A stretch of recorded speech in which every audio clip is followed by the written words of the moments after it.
The foundation of science and technology is mathematics.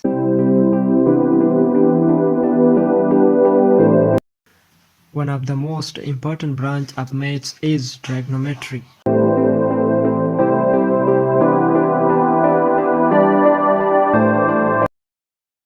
Without trigonometry, our knowledge of physics and engineering would crumble. Suppose we have a circle.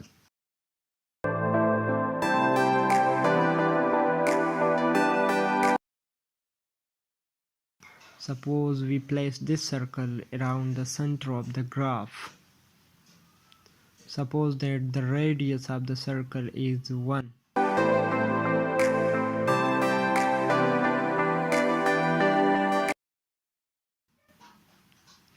Let's give the name theta to the angle between this line and the x-axis.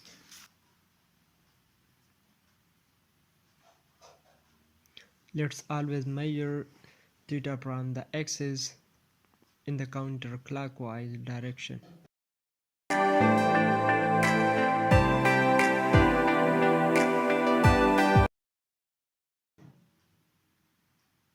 We can measure theta in degrees, or we can measure it based on the distance traveled around the circle.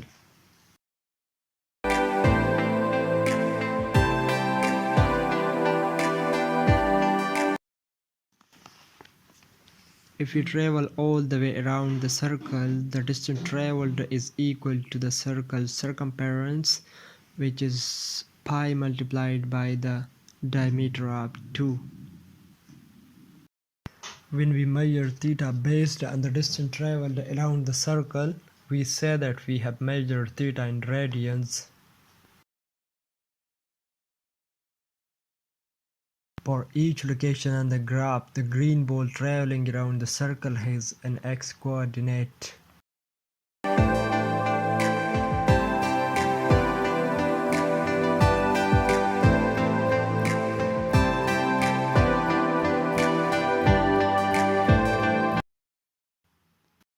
Let's give the x-coordinate a name and call it the cosine.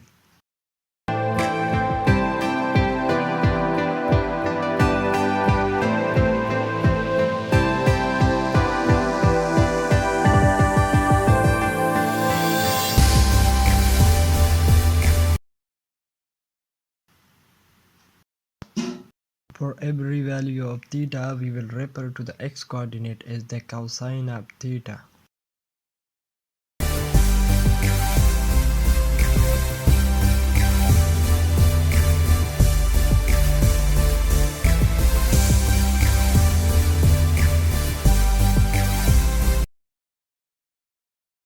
Now let's consider the y-coordinate of the green ball.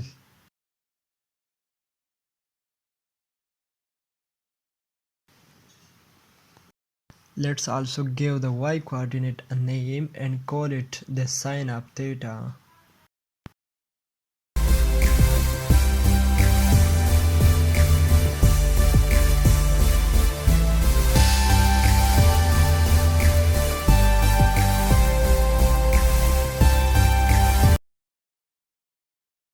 The sine and the cosine of an angle can range anywhere between -1 and +1.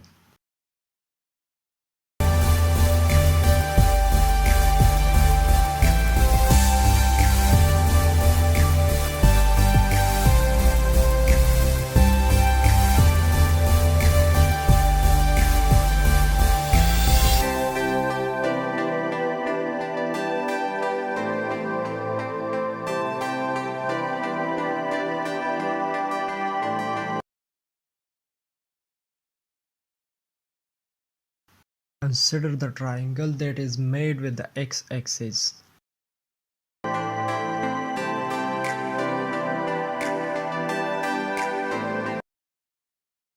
The length of the sides of this triangle are the sine and the cosine of theta.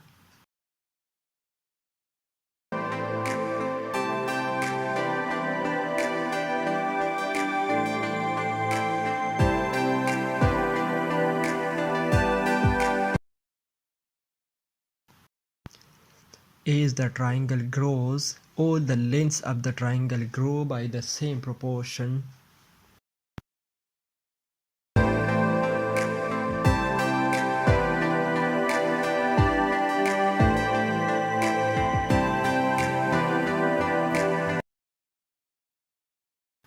Most calculators have button labeled sine and cosine.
In these cases, you enter the value for the sine or the value for the cosine, and the calculator will tell you what angle would have produced that value.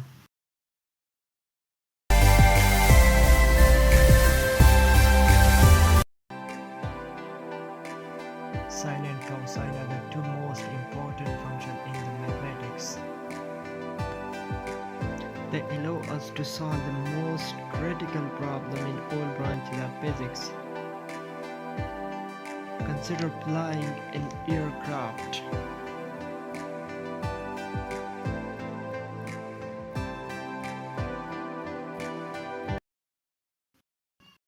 Suppose we know the x, y and z coordinates of where we want to fly to.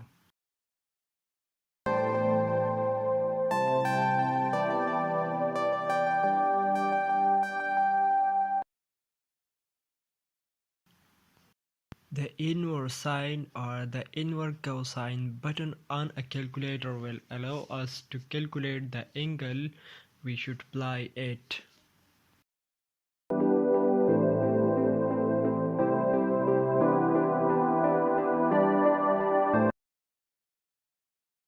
This will allow us to navigate in all the three dimensions.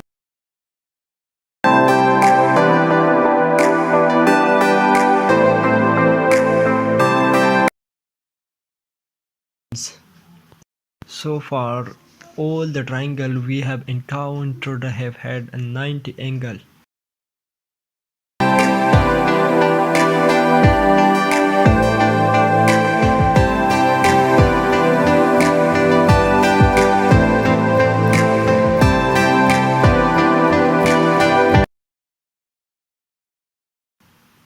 Now, suppose that this angle is a value other than 90 degrees.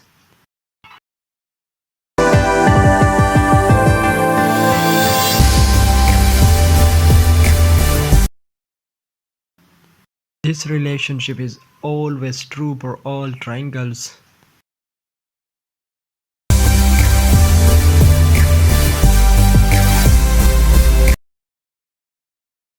If this angle is 90 degrees, then the cosine of 90 degrees is 0.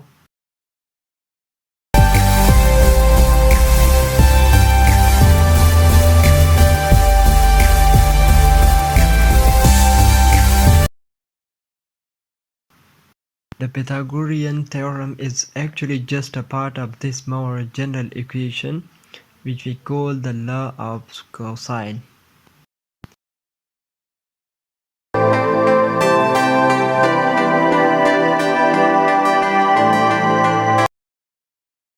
Just as there is a law of cosine, there is also a law of sines.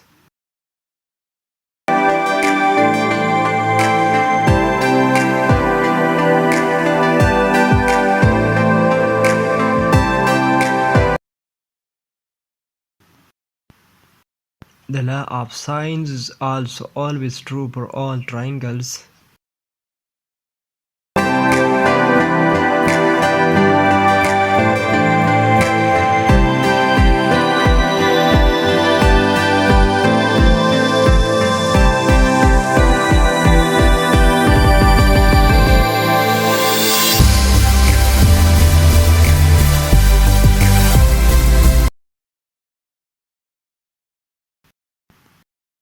We have the following four relationships. Let us give each of these relationships a name, and we call them the tangent, the cotangent, the secant, and the cosecant.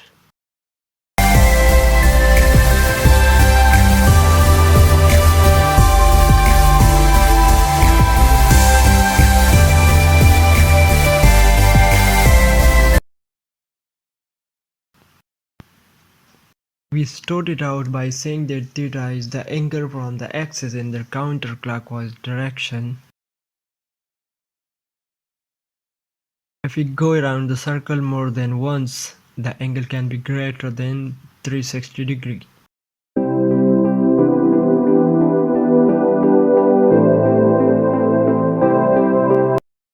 If we go around the circle in the opposite direction, the angle will be negative.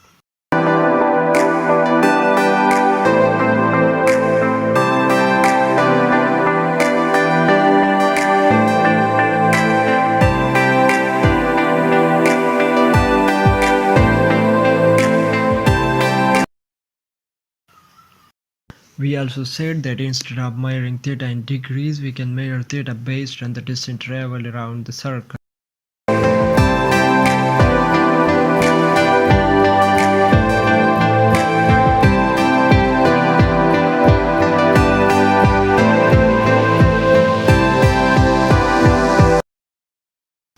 If we travel only halfway around the circle, theta is half this value.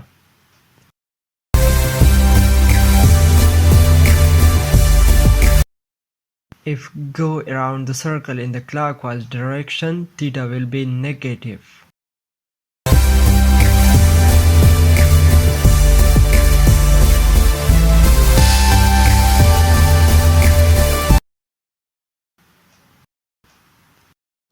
If we go around the circle in the clockwise direction twice, the angle will be negative 2 phi multiplied by 2.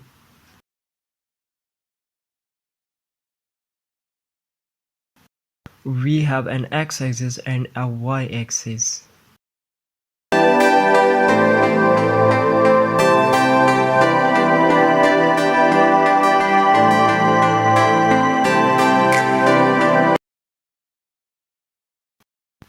Also create an axis that represents the angle theta.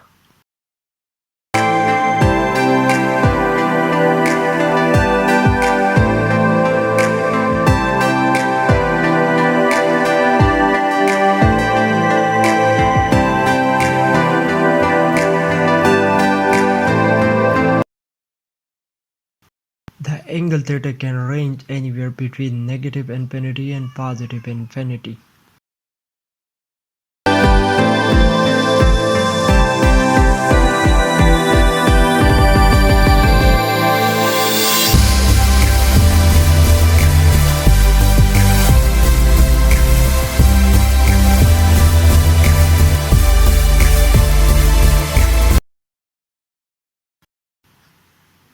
For each value of theta, the x-coordinate represents the cosine of theta and the y-coordinate represents the sine of theta.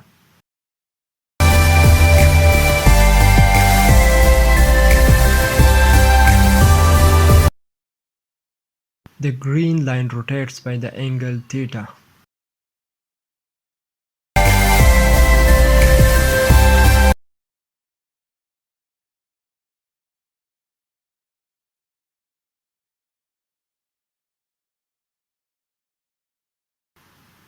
The red line represents the x-coordinate.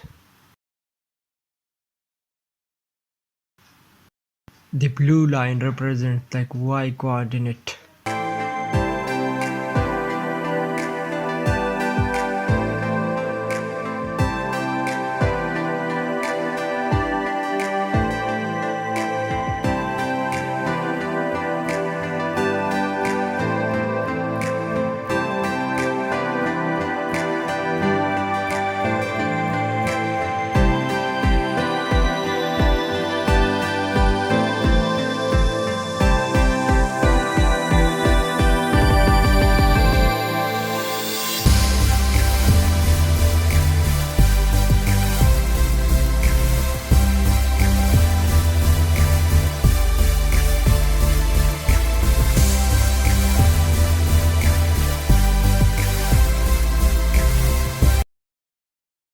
Any function of any shape can be created by adding together sine and cosine waves of different frequencies and amplitudes.